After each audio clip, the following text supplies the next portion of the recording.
अपने बच्चों की रक्षा के लिए और उनके सुखद भविष्य की कामना रखे जाने वाले ज्योतिया पुत्री का यह जीवित व्रत बहुत विशेष होता है। इस दिन माताएं बहनें अपनी संतान की रक्षा और कुशलता के लिए निर्जला व्रत रखती है। यह व्रत कठिन से कठिन होता है और इस व्रत के नियमों का पालन पूरे 3 दिन तक किया जाता है। जीमूतवाहन के नाम पर भी जीवित पुत्री का व्रत नाम पड़ा है। तो आइए आपको बताते हैं कि जीमूतवाहन भगवान कौन है और उनकी कथा क्या है। पहली पौराणिक कथा के अनुसार गंधर्व के राजकुमार का नाम जीमूतवाहन था। वे बड़े उदार और परोपकारी थे। जीमूतवाहन के पिता ने वृद्धावस्था में वानप्रस्थ आश्रम में जाते समय उन्हें राज सिंहासन पर बिठाया, लेकिन इनका मन राजपाट में नहीं लगता था, तो वह राज्य का सारा भार अपने भाइयों पर छोड़कर खुद भी वन में पिता की सेवा करने चले गए। वहीं पर उनकी विवाह मलवती नाम की राजकन्या से हो गया।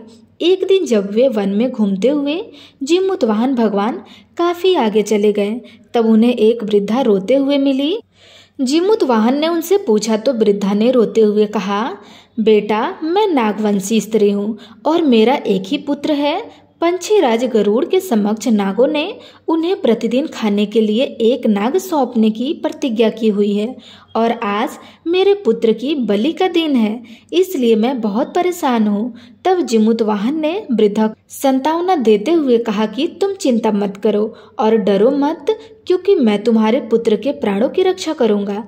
आज उसके बदले में खुद अपने आप को उसे लाल कपड़े में ढककर वलशिला पर लेट जाऊंगा। ऐसा कहकर के जीमूतवाहन ने पुत्र के हाथ में लाल कपड़ा ले लिया और वे उसे लपेटकर खुद को बलि देने के लिए वधशिला पर लेट गए। नियत समय पर गरुड़ बड़ी तेजी से आए और वह लाल कपड़े में ढके हुए जीमूतवाहन को पंजे में दबोचकर पहाड़ की ऊंची चोटी पर जाकर बैठ गए। अपने चंगुल में गिरफ्तार प्राणी की आंखों में आंसू और मुख में चीख पुकार नहीं निकली हुई। यह देख करके गरुड़ जी भी आश्चर्य में पड़ गए। उन्होंने जीमूतवाहन से उनका परिचय पूछा। तब जीमूतवाहन ने सारा वृतांत सुना दिया। तब गरुड़ जी जीमूतवाहन बहादुरी को प्राण रक्षा करने में खुद को बलिदान देने की हिम्मत से बहुत प्रभावित हुए। प्रसन्न होकर गरुड़ जी ने उन्हें जीवन दान दे दिया तथा नागों की बलि न लेने का भी आशीर्वाद दिया। इस प्रकार जीमूतवाहन के अदम्य साहस से नाग जाति की रक्षा हुई और तब से जीमूतवाहन को भगवान के रूप में पूजा जाने लगा और तभी से पुत्र की रक्षा करने के लिए जीमूतवाहन भगवान की पूजा की शुरुआत हो गई। अश्विनी कृष्ण अष्टमी के दिन प्रदोष काल में पुत्रवती महिलाएं जीमूतवाहन भगवान की पूजा करती हैं।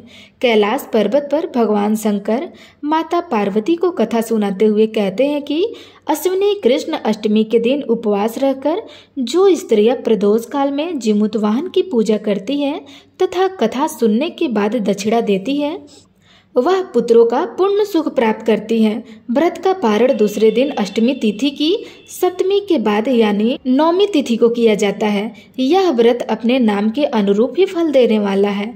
तो दोस्तों, अब सुनिए ज्योतिया व्रत की दूसरी कथा। नर्मदा नदी के पास एक कंचनवटी नाम का एक नगर था। वहाँ के राजा का नाम मलयकेतु था। उसी नर्मदा नदी के पश्चिम ओर बालूहटा नाम की मरुभूमि थी, जिसमें एक विशाल पेड़ पर एक चील रहा करती थी और उसी पेड़ के नीचे एक सियारिन भी रहा करती थी। चील और सियारिन दोनों बड़ी पक्की सहेली थी। कुछ महिलाओं को ज्योतिया व्रत करते देखकर एक दिन चील और सियारिन ने भी यह व्रत करने का संकल्प लिया और दोनों ने ही भगवान श्री जीमूतवाहन की पूजा और व्रत करने का प्रण ले लिया। जिस दिन दोनों को व्रत रखना था, ठीक उसी दिन शहर के एक बड़े व्यापारी की मृत्यु हो गई और उनका दाह संस्कार उसी मरुस्थल पर हुआ जहाँ पर वह चील और सियारिन रहा करती थी। मुर्दे को देखकर सियारिन को भूख लगने लगी और वह खुद को रोक नहीं पाई, जिसके कारण उसका ज्योतिया का व्रत टूट गया। लेकिन उधर चील ने खुद पर संयम रखा और पूरी श्रद्धा और नियम से अपना व्रत पूर्ण किया और अगले दिन व्रत का पारण भी किया। फिर उसके बाद अगले जन्म में दोनों सहेलियों ने पुत्री के रूप में एक ब्राह्मण परिवार में जन्म लिया। उनके पिता का नाम भास्कर था।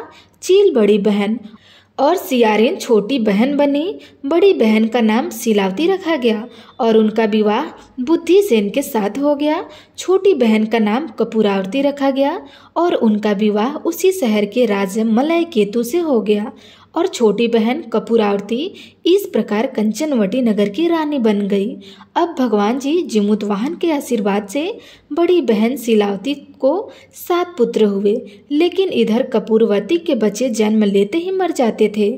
कुछ सालों के बाद सिलावती के 7 पुत्र बड़े हो गए और राजा के दरबार में कामकाज करने लगे।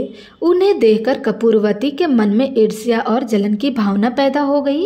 इस ईर्ष्या की भावना में एक बार कपूरवती ने राजा से कह करके सिलावती के 7 बेटों के सिर कटवा दिए। फिर उन 7 सिरों को साथ में बर्तन में डालकर ढक दिया और सिलावती के पास भिजवा दिया। यह सब देखकर जिमुतवाहन भगवान ने मिट्टी की सहायता से 7 भाइयों के सिर बनाए और सभी सिरों को धड़ से जोड़कर उस पर अमृत छिड़क दिया, जिसके कारण वे 7 भाई फिर से जीवित हो गए और खुशी खुशी घर लौट आए। रानी ने जो कटे सर भिजवाए थे वह सब फूल बन गए। कपूरवती जब बच्चों की मृत्यु का समाचार पाने को बड़ी बेचैन थी, लेकिन उसे जब इस बात का पता चला कि उसकी बहन के सारे बच्चे जीवित हैं, तब वह अपनी बड़ी बहन के घर आई और वहां सबको जीवित देखकर आश्चर्य में पड़ गई और बेहोश हो गई। जब कपूरवती को होश आया तब उसने अपनी बड़ी बहन को सारी सच्चाई बता दी और अपनी गलती का प्रायश्चित भी किया। भगवान जिमुतवाहन की कृपा से बड़ी बहन को पूर्व जन्म की सारी बात याद आ गई और वह अपनी छोटी बहन को उसी पेड़ के नीचे लाकर पूर्व जन्म की सारी बातें सुनाने लगी, जिसे सुनकर कपूरवती फिर से बेहोश हो गई और वह मर गई। जब राजा को इस बात की सूचना मिली तो उन्होंने उसी जगह पर उसी पेड़ के नीचे कपूरवती का दाह संस्कार कर दिया। अब सुनिए जिउत्या व्रत की एक और कथा, जो कि इस दिन जरूर सुननी चाहिए। एक बार 2 बहनें थी जिनका नाम था चुलिया और सिरिया। चुलिया बहुत मेहनती थी और गरीब भी थी और वह मजदूरी करके अपना और अपने बच्चों का पेट पालती थी। लेकिन सिरिया गलत आचरण वाली थी, जो हमेशा मौज और ऐश करती थी और चुलिया से जलती भी थी। हर वक्त सिरिया यह सोचा करती कि चुलिया इतना खुश कैसे रह लेती है। चुलिया की हंसी खुशी सिरिया से सहन नहीं हो पाई थी, जिसके कारण सिरिया चुलिया के संतानों को सताने का कई बार प्रयास कर चुकी थी और कई बार उसके बच्चों को खत्म करने की कोशिश भी कर चुकी थी। लेकिन चुलिया की तपस्या और व्रत के कारण उसके बच्चे हमेशा सुरक्षित बच जाया करते थे। एक दिन सिरिया चुलिया के सभी बच्चों को लेकर जंगल में लकड़ी चुनने के लिए लेकर गई और वहां जंगल में लकड़ियां चुनते चुनते जब बच्चे थक गए तो थोड़ी देर के लिए सो गए। बच्चों को सोता देख सिरिया ने सभी बच्चों का सिर कटवा दिया और टोकरी में रखकर वापस घर आ गई और चुलिया को वह टोकरी भेंट में दे दिया और कहने लगी, दीदी मैं जंगल से आपके लिए नारियल लाई हूँ, बच्चों को खिला देना। चुलिया ने उस टोकरी को उठाकर देखा नहीं और किनारे पर रख दिया और अपने बच्चों का इंतजार करने लगी। जब शाम से रात हो गई और उसके बच्चे वापस नहीं आए तब वह बहुत परेशान हुई और वह अपनी करुणा स्वर में जोर जोर से रोने लगी। करुणा भरी पुकार को सुनकर, उसके रोने चिल्लाने को सुनकर देवी पार्वती जी से और भगवान शंकर जी से रहा नहीं गया। तब देवी पार्वती जी ने महादेव जी से कहा, हे प्रभु, कोई दुखियारिन बहुत तेज से रो रही है, उसके रोने में बहुत दर्द छुपा हुआ है, यह मुझसे सहन नहीं हो पा रहा। प्रभु, हमें चलकर देखना चाहिए कि कौन रो रहा है और क्यों रो रहा है। तब महादेव जी कहने लगे, देवी, यह मृत्यु लोक है और यहाँ पर यह सारी साधारण सी बात है। लेकिन पार्वती जी हट के कारण महादेव जी को उनके सामने झुकना ही पड़ा और चुलिया के पास जाकर उसके रोने का कारण पूछने लगे। महादेव जी के पूछने पर चुलिया ने अपने रोने का सारा कारण विस्तार से बता दिया। तब शंकर जी ने ध्यान लगाया तो उन्हें चुलिया के बच्चों को जंगल में मृत पाया। यह जानकर देवी पार्वती बहुत दुखी हुई। तब उनके अनुरोध पर भगवान शंकर ने उन बच्चों को पुनर्जीवित कर दिया।